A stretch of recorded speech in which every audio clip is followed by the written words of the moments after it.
फिलहाल जो रिसेंटली हमारे करंट एमएलए यानी इजार अस्फी साहब जो गए थे कहीं शिलान्यास के लिए, तो वहाँ पे वो खुल के बहुत सारे लोगों ने विरोध किया था उनका कि जुल्म के साए में लब खोलेगा कौन, अगर बोका भी चुप हो जाए तो फिर बोलेगा कौन। कहीं ना कहीं एक चीज़ और समझ में आती है, जैसे कि उन लड़कों ने विरोध किया था माननीय विधायक जी का, तो उसमें देखा गया था कि आप लोगों ने उस लड़के का जाकर के स्वागत किया था, तो उन लोगों का कहना है कि कहीं ना कहीं आप लोग कहीं बीजेपी की बी टीम तो नहीं है।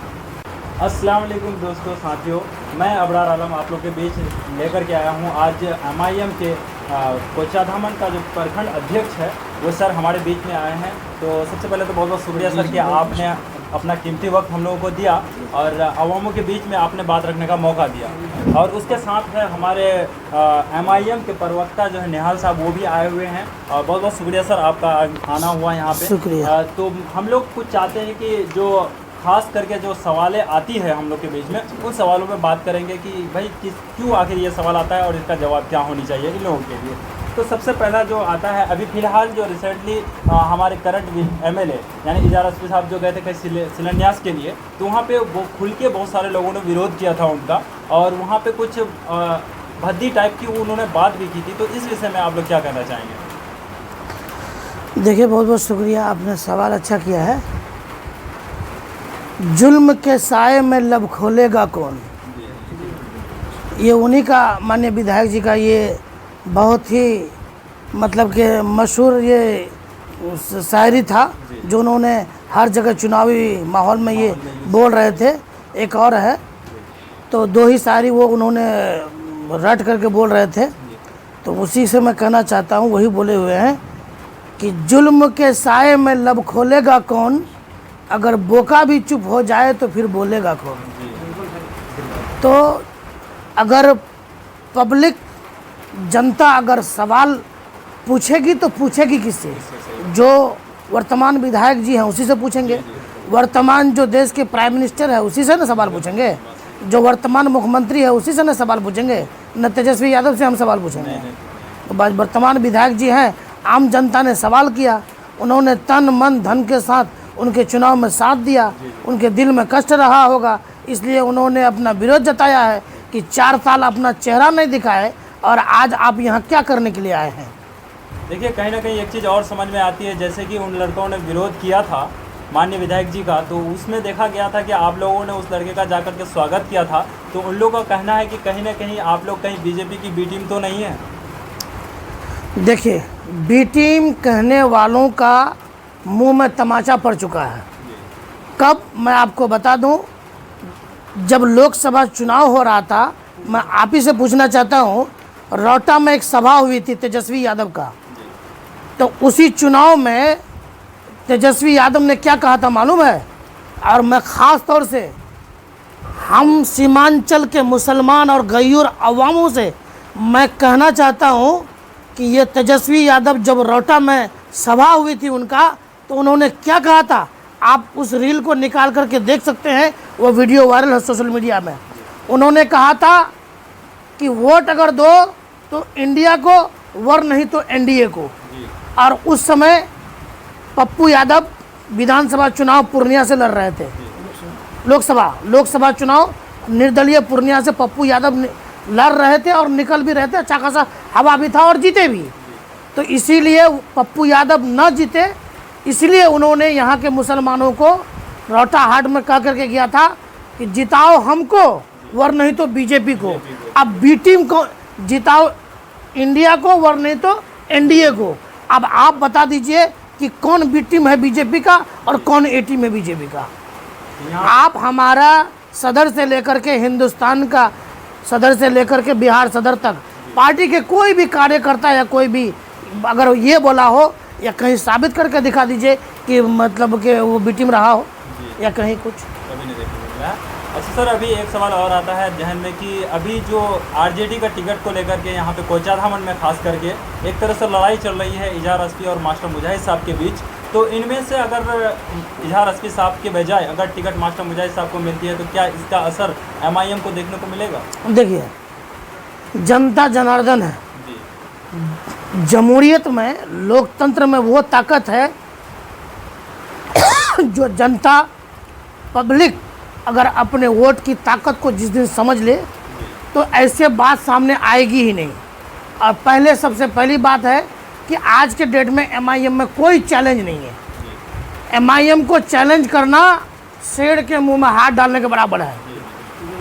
आज एमआईएम, देखिए कहावत है कि नौजवान जिधर देश उधर, तो नौजवान पार्टी से लेकर के बूढ़ा जवान जो कांग्रेसी थे वो भी अब एमआईएम का गुण गाने लगा है। अब बुढ़वा सब जो कांग्रेसी थे अब वो कह रहा है कि ताउम्र जब तक जिंदा रहेंगे एमआईएम को वोट करेंगे। ये सब सुनने को आ रहा था, ये सब एमआईएम का दीवाना है। और एमआईएम पार्टी, हमने पहले भी कहा था किसी इंटरव्यू में कि एमआईएम का उस बार लहर चला था, इस बार आंधी चलेगी। हो सकता है कहीं तूफान अगर आए तो तूफान के आगे तो कुछ नहीं टिकता है, तो मास्टर साहब आ जाए या एसपी साहब आ जाए, कोई फर्क पड़ने वाला नहीं है। लेकिन हाँ, एसपी साहब को टिकट मिले या ना मिले, लेकिन उनका वादा और उसका कॉन्फिडेंस देखने लायक है। 99.99 टिकट की दावेदारी भी किया है। जैसे कहावत है देहाती मतलब ख्याली 9 मन चलर पला तो बोले मुँह खंदे पको, वही 9 मन चलर पला हम जर मतलब माननीय विधायक जी मुखत पकते रोजे जवान थे हमन फिसले गई है की निकलो की बोलो ही वह अपना पते नहीं रोजे। खैर जाने दीजिए, वो सब बात ज़्यादा बोलेंगे नहीं। लेकिन बस ये है कि एमआईएम के आगे कोई टुक नहीं पाएगा इस बार, क्योंकि देखिए ये कोई पंचायत चुनाव नहीं है। मामूली से को पंचायत चुनाव हुआ था तो अपना बेटा का सीट वो हार गया, अपना बेटा का सीट को वो नहीं बचा पाए। और उस दिन हमारे एमआईएम अध्यक्ष के बारे में भी बोले थे कि मतलब चुनाव वो जीते हैं तो हमारी कृपा से। भाई जो खाना खाता हो वो कहे कि हम उसको उस टाइम में उसको भी खाना खिलाए थे। भाई हाथ एक है, खाना आप खा रहे थे कि उसको खिला रहे थे? आप भी चुनाव लड़ रहे थे, वो भी चुनाव लड़ रहे थे, आप हारे वो जीते, तो क्या आप अपना चुनाव हार गए और इनको जिताने के चक्कर में? ऐसा कोई बात नहीं है, ये सब बेबुनियाद वाली बात है। आपने सारे सवालों का जवाब दिया हम लोगों का और हमें सेटिस्फाइड हुई सुनकर के भी। और लास्ट में ये कहना चाहेंगे कि जैसे हमारे जितने भी एमआईएम के चाहने वाले लोग हैं उनको क्या पैगाम देना चाहेंगे आप एमआईएम की तरफ? देखिए हम तो इतना कहते हैं, जितने भी एमआईएम के चाहने वाले लोग हैं और आप लोग और ख़ास तौर से माँ बहनों से हम ये कहते हैं कि आप लोग माँ बहन योजना जो है, हम सबसे पहले बात आपको ये कहना चाहते हैं कि एग्ज़ाम का जब डेट निकलता है तब फॉर्म भरा जाता है। और यहाँ एग्ज़ाम का डेट तो बात की बात है, एग्ज़ाम होगा कि नहीं होगा वो भी बात की बात है। यहाँ एडमिशन भी नहीं हुआ है और यहाँ क्या कहता है कि वो क्या कहता है कि हम मतलब कि नहीं, हम अगर परीक्षा पास कर गए तो हम डीएम बन जाएंगे, है ना। हम अगर परीक्षा पास बन जाए तो अगर हम डीएम बने तो हम पैसा बांटेंगे। मतलब बात क्या हो गई, एक देहाती फिर कहावत है आ जाते उसी में, भले दही घर में है नहीं, चूरा रहता तो चीनी मांग के खिला देते। वही माननीय विधायक जी का काम है कुछ नहीं, सब फोल्टेजबाज है। और तेजस्वी यादव ये चुनावी मुद्दा बनाया है माँ बहनों के सोच के साथ, उनका वोट का खिलवाड़ के साथ, उनको धोखा देने के लिए ये फॉर्म भरा जाता है।